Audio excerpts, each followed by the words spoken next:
Welcome. I'm Coach Brian Prine. I've been doing these webinars for years now. Who am I? I am a health, nutrition, fitness coach. I've been in the game industry for 20 years. Started out with 2004 with an exercise nutrition degree. From there, I've been a personal trainer for many years. I've owned 2 gyms for about 5-6 years, and I have been doing remote nutrition health coaching the last decade. It's been that long. I've had thousands of conversations throughout that time, delivering all sorts of different topics and help with people, mainly weight loss, but also digestion issues, performance gains, chronic illness. I've worked with people who've had disease and all sorts of different situations there. So we're going to take it away. I love engagement. The chat box is open. I'm looking forward to talking with you all today. Now let's jump in. So today's conversation is digital detox. So what is it? We all know, right? There's screens. We're always looking at screens these days. If you go looking anywhere, you see people like this. They're always staring at their phone. They're always head down, not paying attention to anything. Sometimes when they're driving. Of course, we should never endorse texting and driving or screens and driving because it's not safe. And also, like, being around people, you just aren't engaged with people. I'm 41. I have 4 kids. My oldest is a freshman, and I have 3 others in middle school. The 3 younger ones have no access to a phone. They do have some screen time with like iPad and stuff, but my oldest just got a phone finally in high school because of he's doing a lot of sports, after school activities, and communicating with his friends and friend groups and such.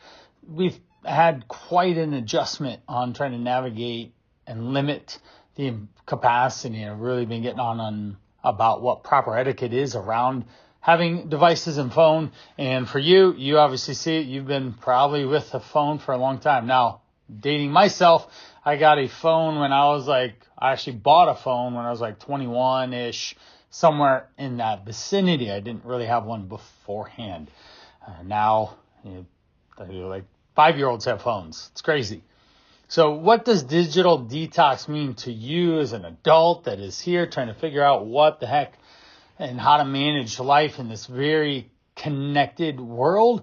But actually it's not connected because we're so off in our own space. We're going to cover contents of screen time stats, technology, health, and its impact on your everyday health. What's the balance? There has to be a balance with emerging technology being as important as it is. That's really, really important here. And then how do we find breaks in it as well? We need technical breaks from screens. Cannot just be staring at a screen your whole life. What are some stats here? Now, certainly we use phones for all sorts of different things, communicating, playing games, entertainment. And so that's exactly what some of the uses are. So we communicate with each other, right? Via text, via phone, via email. Those are the primary ones. There's so many apps that basically do the same thing. It's a point of communicating.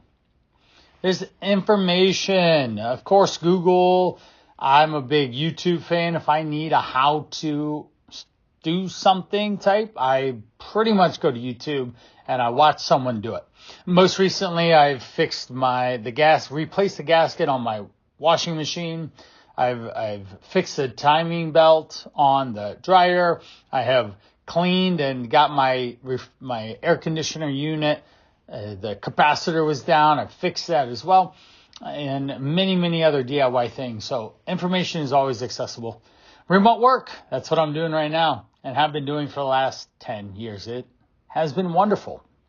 So we get a lot of more opportunities. My wife is a travel advisor and she plans pretty epic trips. She's actually in Venice this week, with a group of other women touring all the fine things that Venice has. So she does a lot of remote work. Maybe you do too at your company. Health and fitness, of course, we have wearables. We've got a lot of technology. I've got the phone does a lot of it. We've got apps. We've got YouTube. We've so many access to keeping yourself in better health. Entertainment. Of course, videos and social media can be a form of entertainment if it's not a distraction. And then developing skills. So you can actually learn quite a bit. My son, we're looking at different ways to start to do online learning, and what does that mean in our household, because that's a thing, right?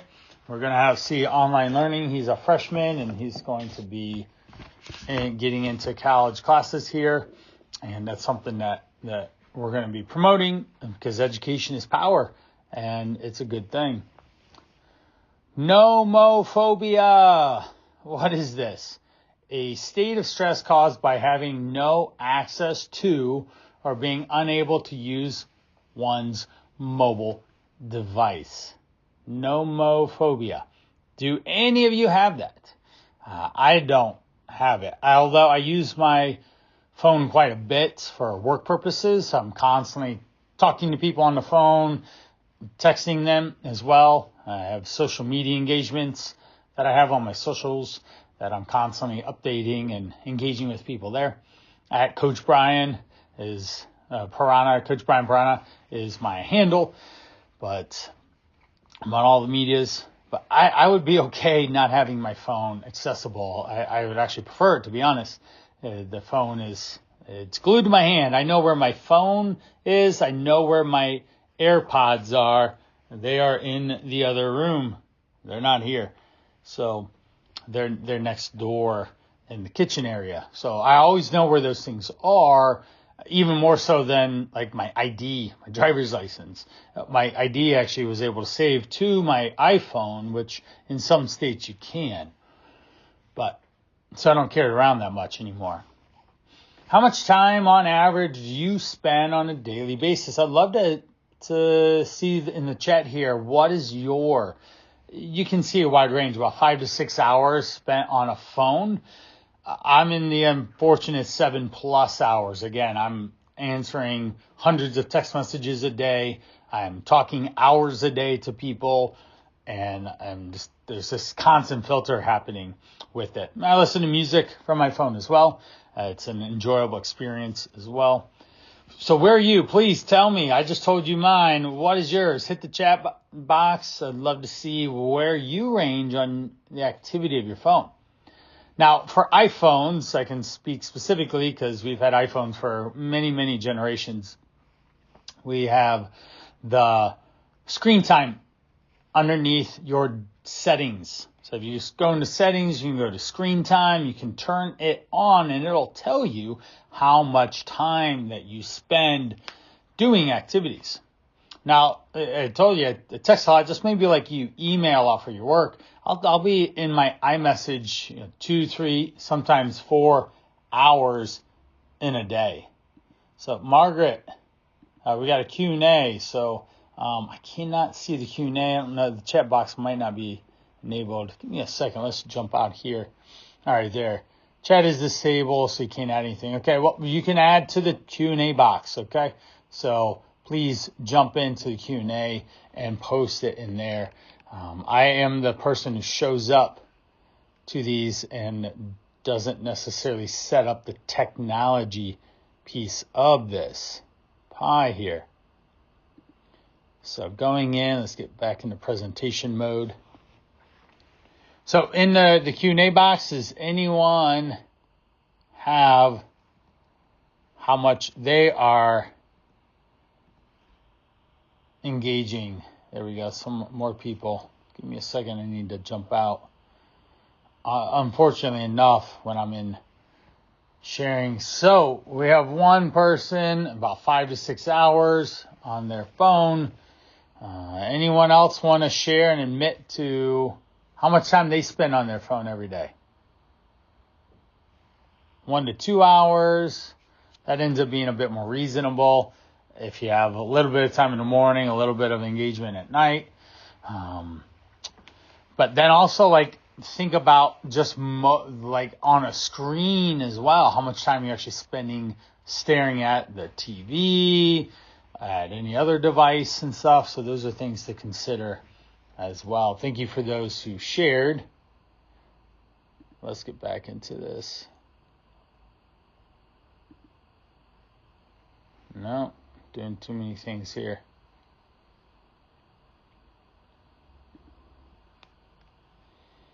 Let me get back into presentation mode and get to it. And we'll just skip ahead here.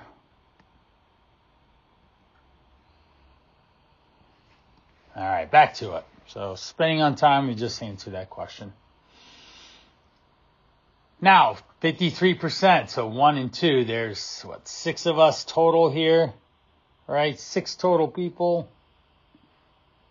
4, 5, there's 5 of us now. So at least probably 3 of us are wake up at night and check their phones. I do not do that. My wife does though. I'll see, I'm like, what are you doing? It's like 2 a.m. Why are you looking at your phone? I don't really say that, but I think it. So, my phone actually sits in another room away from the bed so that I don't do that. It's really been an enjoyable thing. I use my watch to wake me up, and then I can have my phone in another room, and I do have an alarm to go off 2 minutes after my watch wakes me up, just in case I were to be just like super duper heavy sleeping. I usually wake up. It's not really ever been a problem. It's incredibly rare that my phone actually wakes me up. 26% car accidents are caused by phones. That's number's probably going to increase quite a bit here in the next 10 to 20 years. 150 times a day someone is checking their device. That's significant. That would be me too. Unfortunately, I would fall right into that category of checking my phone too much. Again, I'm constantly just engaging with people, texting them, looking at too much stuff, and my life has definitely revolved around the phone a lot more than I would like it to be. Now, economic incentives. So, social media is all over this. More screen times equals more revenue. Just from an ad spend perspective, if you are observing any ads on a device, then the platform is making money. So their job is to keep you engaged, interested, and spending more time. How many of us, I fall into this category too, can all of a sudden go down a 20-minute rabbit hole that you just like, what just happened here? It wasn't your intention to spend that much time on the device, but something got your attention that turned into something else, and all of a sudden you haven't really been productive with your time. Now, certainly we can check the box of like having entertainment or relaxation or something, but there are also better ways to do it than just watching, say, TikTok videos or something of nothing valuable. That's something I'm really getting on my freshmen in high school. I just keep telling him, if you're watching something, make sure it has some value to it.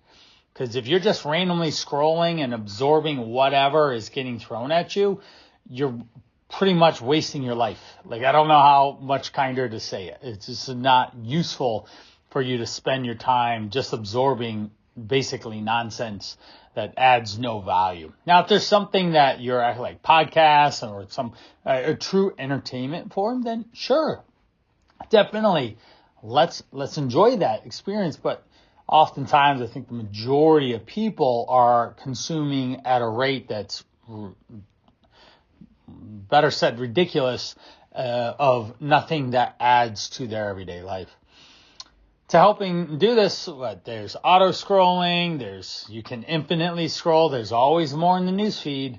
The algorithm is definitely constantly refining and retuning based off your personal consumption. So it's going to give you more of the like. As soon as you search something on the internet, then all of a sudden you're seeing ads for it. Usually is how that stuff goes, because they have really, it's like a science these days.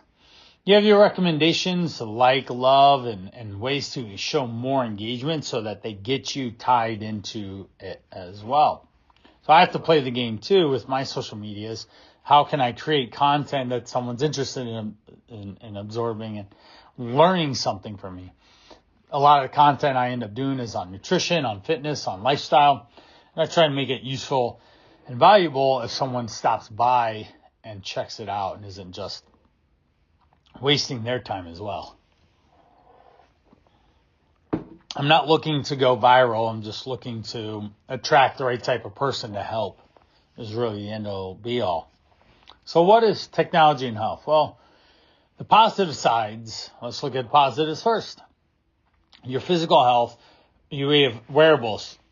My watch will tell me how many steps I have today. Right now I have about 2,500 steps. That's not that much at this point in the day for me. I am going to work out after we're done. I will be walking and talking during client calls as well to help keep movement going. But when it's all said and done, I need to make sure that I'm a bit more active at some point today to make sure that I burn enough calories. So we can look at, like, say, step count. I'm a big fan of 10K a day to allow you to be able to get enough in. We have fitness apps, online exercise programs, make it super easy. We can find anything online, and it's accessible and readily available to be able to use. All you got to do is just push play, which is sometimes more of the challenge. The negatives, we're spending more time on the screen and less time being physically active. This is a story for me. I would be running, listening to a podcast on marketing, on like nutrition or fitness or health or whatever, and my brain would just start racing faster than my feet were going. Well, it would cause me to be inspired, and I would want to make a Facebook post. I literally would stop my run to then type up like a 5-minute post thing, and then like 5-10 minutes later, I'm like, I'm out for a run. People, I'm not here to do a Facebook post. And so that would cause a lack of time. The available time that I did have would then start to be diminished, and I would not be able to be as active as I want to there because of it. Remain in a fixed position can cause musculoskeletal symptoms. Actually, yeah, if you sit for a living at your day job, let me know how that looks and feels on you. Desk jobs and sitting, they say sitting is the new smoking. So people's inactivity are leading them to be just really overweight or at increased risk of disease because of lack of movement. Also musculoskeletal disorders and such. Think of carpal tunnel, achy, sore neck, back, stiff necks, headaches, migraines, joint pain, knee pain from just lack of movement. It's a real thing. If someone comes to me and they haven't been moving a lot, I will actually keep them at a lower amount. Even though I do want them moving, I do not want to accelerate their rate of movement. Meaning I don't want them to go from 5K steps to 10K overnight. Yes, they're excited, they're active, they're in motion to take care of themselves. And we need to step back and make sure that they are staying, say, more protected to themselves. Now, with that being said, a simple rule of thumb. So going back to step count, 5K steps in a day. That'd be 5,000 less in a day from just not parking farther away, not taking extra time to walk or move or stand. I'm actually standing right now. I've basically stood during every single one of my PowerPoint, my webinars that I've given because I can move, I can shake, I can think better, and I can be alert. So I don't sit very often. So 5K less a day, that's 35,000 less steps in a week. That's 140,000 less steps in a month. That is almost 1.7 million less steps in a year from not walking those extra 5,000. That's a significant amount of movement, a significant amount of calories not getting burned and not taking care of yourself. Then we have lengthy use of devices. Visual issues, eye strain, headaches, tension, migraines are real things that people struggle with. Stress relief apps for mental health. So let's go over mental health real quick. The positives, there's stress relief apps. There are apps to plot your mood, your energy, headspace, calm. Those are meditation apps. There's breathing apps. There are AI robot apps that you can have like basic therapy sessions with. If you wanted to create relationships, people are doing that. They're having AI relationships with people, with machines, and that ends up being their person. They can connect and text and engage someone all the time there. Connectivity. So you're staying connected to people in that situation. It can make it easier. And convenience. I talk to people on the phone from my work, so I can join you literally like on Monday during your work lunch hour, and we can talk about your health, nutrition, and what your priorities are and your goals. So that ends up being a high level of convenience to be able to take care of your mental, emotional space. Negatives. So comparative stress, there's always keeping up with the Joneses. There's always grass is green on the other side. There's always someone else that's sharing their highlight reel, and it makes it look almost envious and jealous even.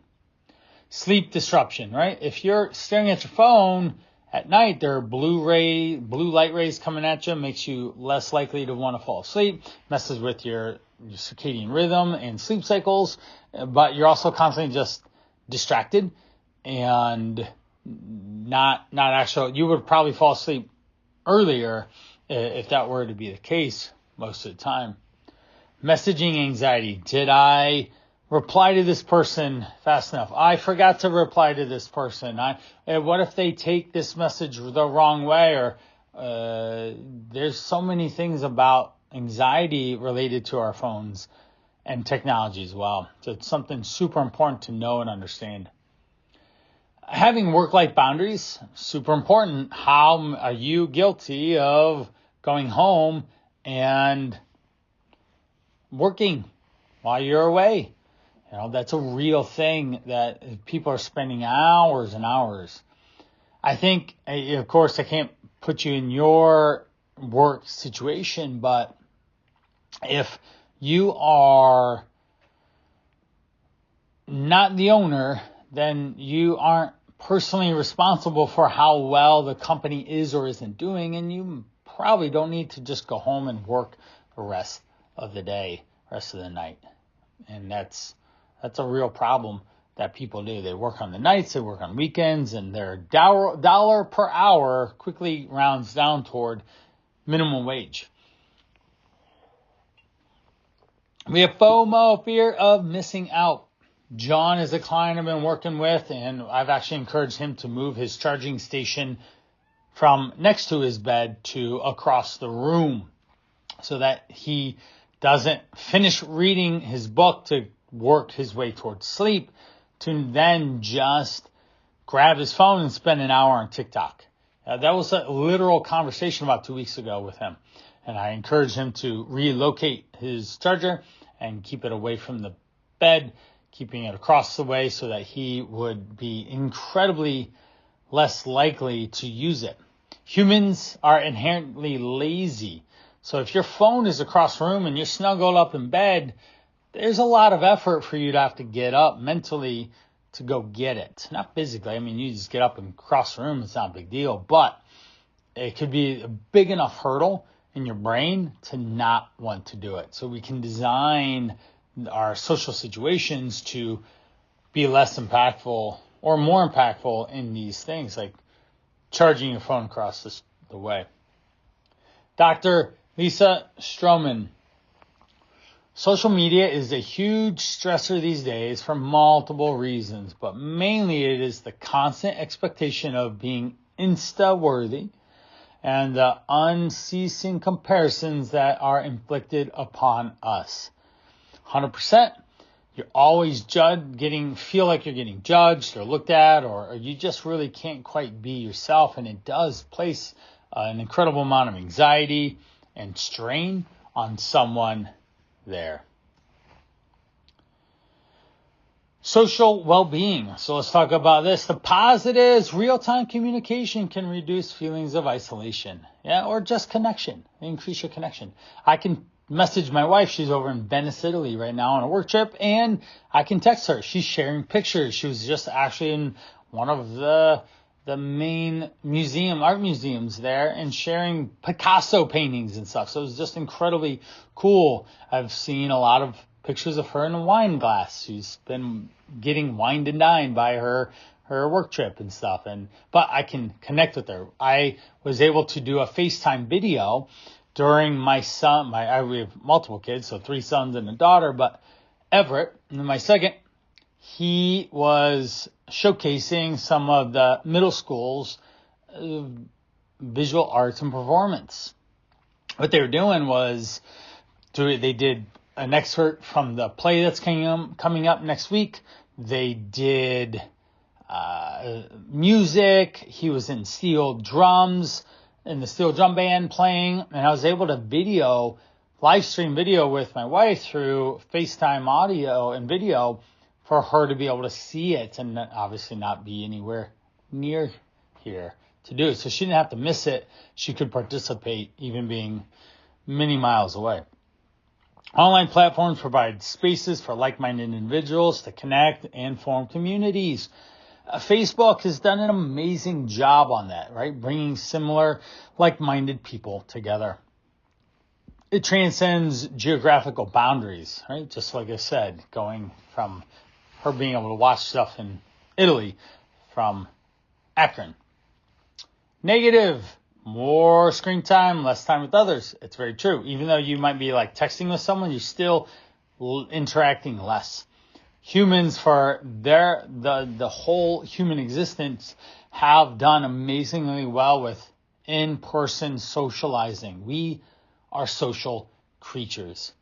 So the more time that you spend on a screen, the less of that socializing that happens.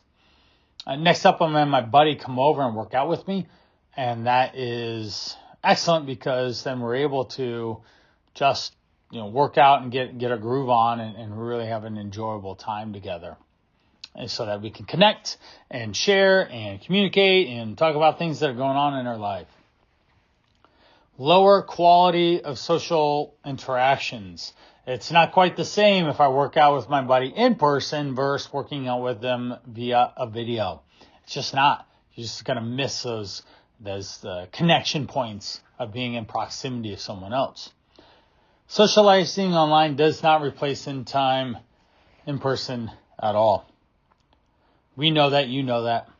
So how do we strike a balance? How do we find this middle ground between leveraging technology, but also staying connected to just being a human being and being someone that's there for someone else and can spend time with them? It's something that I'm really trying to drive home in my kids' lives as well. Ever since COVID, there's been a relentless bombardment of screens in my house, and it's disruptive, it's concerning, and next thing you know, all 6 of us are in different rooms doing something on the screen and not actually interacting or engaging. Whereas if we were born 50 years ago, at the very least, we might have a TV in the living room and then we'd watch something together. But at the very least, we'd have a lot more connection time. Being connected all the time does not mean you're available all the time. So having distance, you don't have to be on demand. Even at work, you can schedule your time appropriately to manage what's important to you, then manage what's important to other people, and set realistic timelines, boundaries around how to manage your time at work, your time at home. Not all tech is equal. Phone time, calling a friend does not equal screen time, right? Those are not it. Screen time is often an avoidance behavior for something else. We're trying to escapism, Netflix and chill. We're spending time doing something else rather than actually doing something that's important to us. Healthy uses of technology, like learning, connecting with people, exercise. Like I could take my kids out to a movie tonight. That could be a point of connection. But all of us sitting in the house, watching and doing different things is not a time of connection. Moderation is key. So you have to find that balance of what is right for you. So tech reflection number 1. Question is, how do you currently use technology in your daily life? I use my phone it's like my personal assistant. It saves me lots of money on not having an assistant because I can use and leverage technology in a way that automates a lot of stuff. Even the newest iOS 18 update has a send later text. So I can go in and schedule out text messages throughout the week to plan to go off to engage with people that I need to engage with at specific times. For you, how does your current technology use affect your overall well-being? For me, I am generally okay with it. I do get irritated that I have to be on it so much. But at the end of the day, my usage is in reflection to helping people. So it's not so bad. I'm not just staring at spreadsheets or something and feeling like I'm living in a monotony. I'm solving people's problems, helping them solve them, and giving viable solutions so that someone can stay successful and lose weight and feel really great about themselves. How do you like to be using technology differently or more intentionally?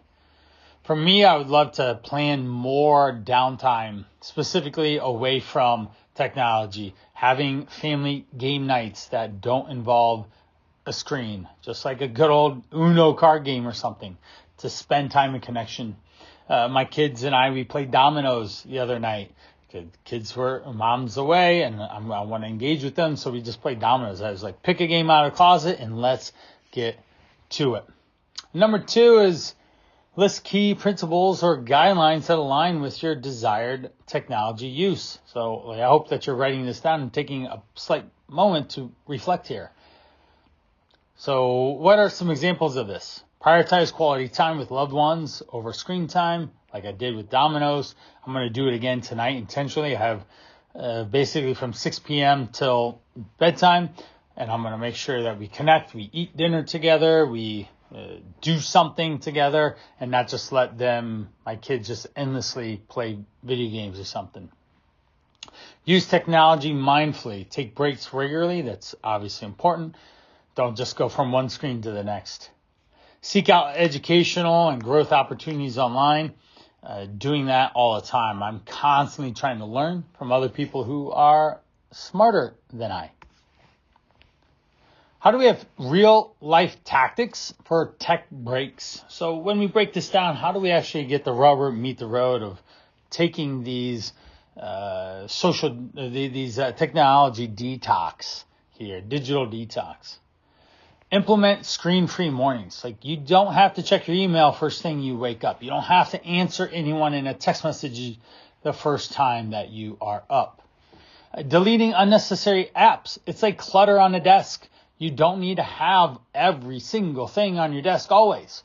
Sometimes apps come and go in your life and they just don't provide any value at the moment. Get rid of them to, ease time, because if you touch an app and open it, you're almost guaranteed to spend at least 1 minute in thought or engagement there, and that is one less minute that you can do something else that's not a screen. Eat food without screens. Yeah, I'm guilty of this. It's okay to chew your food and enjoy it and be social with others.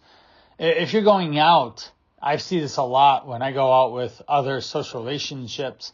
I do my 100% best to not touch my phone, to not pull it out, to not play with it. Trying to be there in the moment with people that I'm with. Send physical cards and letters. Like, who doesn't like getting mail? Who doesn't actually see that someone spent time to write something down and send it to you? Use apps to limit screen time. If you have an Apple, the screen time app will allow you to set limits in your day to cause you to stop and think, wow, I've already spent 15, 20 minutes of Facebook. I probably should do something else. Take a break for a day or a weekend going away. The example in this image is going campfire and camping. That could be a lot of fun. Cultivate a new skill or hobby. Okay, so we want to do something that is just like learn something, do something different. Get an animal and take care of it, right? Show some love and affection to another living creature. Designate tech-free zone. So one, like this is the bedroom. Remove technology. Get it out of the room, especially by your actual your side table. Create a charging station. Like I said, like mine is literally in the other room. That's where I charge my phone every day, is in the kitchen. Use sleep aids to help. Like in this is a eye mask to help quiet things down. And you could just get an old school alarm clock that works amazing. Be mindful. Do pre-tech mindfulness check-in. Okay, I'm going to spend this much time on this task. I'm going to do it this way. And that allows you to actually accomplish a much more smoother, more desired, and better outcome at the end of that time frame. Have specific time limits that are reasonable, that allow you to actually get something done. Mindful scrolling. For me in Facebook world, 3 scrolls and I'm out. There's nothing there for me. Like I don't need to just watch things that just pop up in front of me. So that's super important, is to three swipes and I leave. Create tech-free transitions. Okay. With that, we want to, just because you go from one meeting, you don't need to check your phone to then have a downtime to go to another meeting or do another activity. Have your notifications customized. My phone can get very quiet. No bells, no whistles, no vibrates, no dings. I can get it to be just basically quiet. So through setting up your notifications, there's very few apps that notify me. I always ask apps to not track me.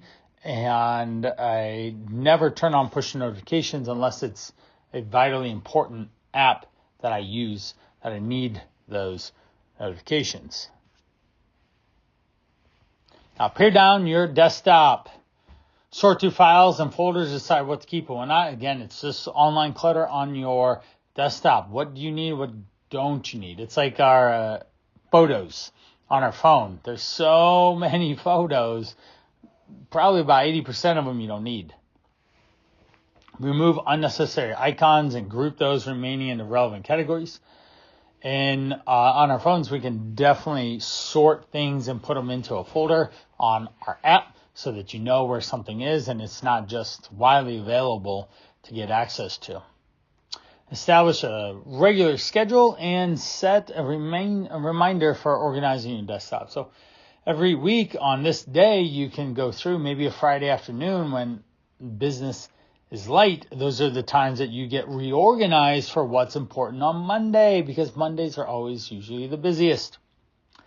Sift through your inbox and subscribe from unnecessary emails. Sort remaining messages and organize them appropriately. Create filters to keep you organized.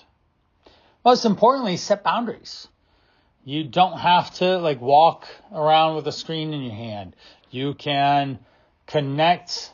You can delegate time away. You can schedule time away from other people and you could just literally do not disturb.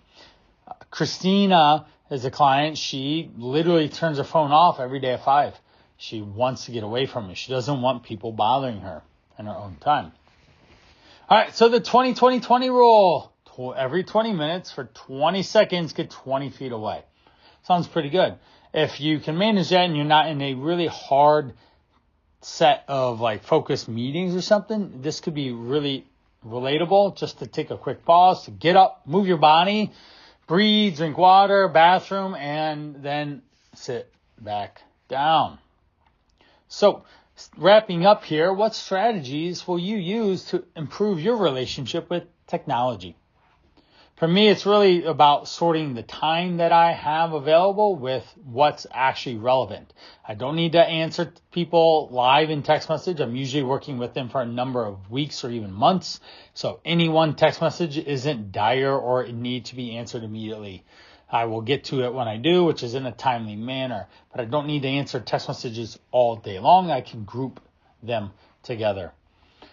So for you, I'd love to see in the Q&A, what would you like to do for yourself? Conclusion of digital detox. Know your numbers and how you're using technology. Being aware and mindful is most important. From there, what we have next is understand the purpose of why you're using it and how to better use it and make sure that it adds value to your life. If it's not adding value, please don't do it. It's really not going to serve you well.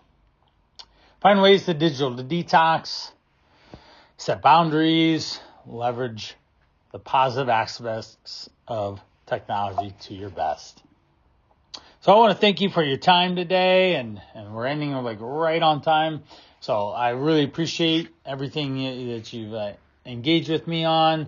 Please share some Q&A here or comment below. I'd be more than happy to get any questions and answer those for you. The more questions, the better. So thank you very much.